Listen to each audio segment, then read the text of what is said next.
آپ صلی اللہ علیہ وسلم کا ارشاد ہے کہ جب آدمی جنابت میں ہوتا ہے یعنی نہانے کی حاجت ہوتی ہے تو اس سے رحمت کے فرشتے ہٹ جاتے ہیں۔ صحابیہ حضرت میمونہ بنت سعد رضی اللہ تعالی عنہا حضور صلی اللہ علیہ وسلم سے فرمانے لگی کہ یا رسول اللہ صلی اللہ علیہ وسلم، کیا جنبی ہونے کی حالت میں آدمی سو جائے یا نہا لے؟ تو آپ نے ارشاد فرمایا کہ دیکھو، جب انسان کا انتقال ہوتا ہے مومن کا تو حضرت جبرائیل علیہ السلام تشریف لاتے ہیں اس کی روح سے ملاقات کے لیے، استقبال کے لیے۔ اور اگر جنبی آدمی ہوتا ہے تو حضرت جبرائیل علیہ السلام نہیں تشریف لاتے۔ تو اس حال میں اگر اس کی روح نکل جائے گی تو جبرائیل علیہ الصلاۃ والتسلیم کے استقبال سے محرومی ہوگی۔ تو لہٰذا آدمی جنبی نہ رہے، فوراً غسل کرنے کی کوشش کرے۔ اگر غسل نہ کر سکے تو کم از کم درجہ یہ ہے کہ باوضو ہو کر کے سوئے، استنجا کر کے باوضو ہو کر کے سو جائے۔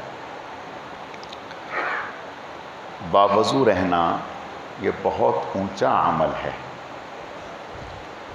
حدیث میں آتا ہے کہ آپ صلی اللہ علیہ وسلم نے حضرت بلال رضی اللہ تعالی عنہ سے فرمایا کہ میں نے جنت میں آپ کے قدموں کی آہٹ سنی اپنے آگے، کیا عمل کرتے ہو؟ کہا یا رسول اللہ صلی اللہ علیہ وسلم، ہم تو آپ کے شاگرد ہیں، آپ کے غلام ہیں، آپ کی بتائے ہوئے ہی اعمال کرتے ہیں۔ آپ نے فرمایا میں یہ جاننا چاہتا ہوں کہ کون سا ایسا عمل ہے جس کو تم کرتے ہو اور اس کی برکت سے اللہ نے تمہیں یہ اعزاز بخشا؟ کہا یا رسول اللہ صلی اللہ علیہ وسلم، جب بھی میرا وضو ٹوٹتا ہے میں فوراً دوبارہ وضو کر لیتا ہوں۔ ایک یہ کہ فوراً دوبارہ وضو کر لیتا ہوں، اور دوسرا یہ کہ اگر کراہت کا وقت نہیں ہوتا تو 2 رکعت نماز نفل پڑھ لیتا ہوں۔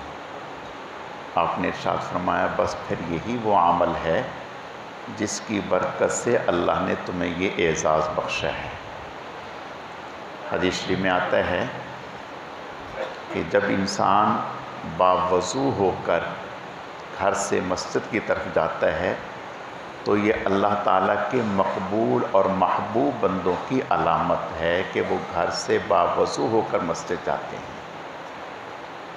تو اللہ تعالیٰ اس کو ہر قدم پر گناہ معاف فرماتے ہیں اور درجہ بلند فرماتے ہیں، اس کے نامہ اعمال میں نیکیاں لکھتے ہیں، اس کو ویسے ہی اجر و ثواب عطا فرماتے ہیں جیسے حاجی کو احرام پہنے ہوئے ہونے کی حالت میں اجر و ثواب ملتا ہے۔ تو اس سے پتہ چلا کہ وضو کتنا اونچا عمل ہے۔ اللہ تعالی ہمیں اس کا اہتمام کرنے کی توفیق نصیب فرمائے۔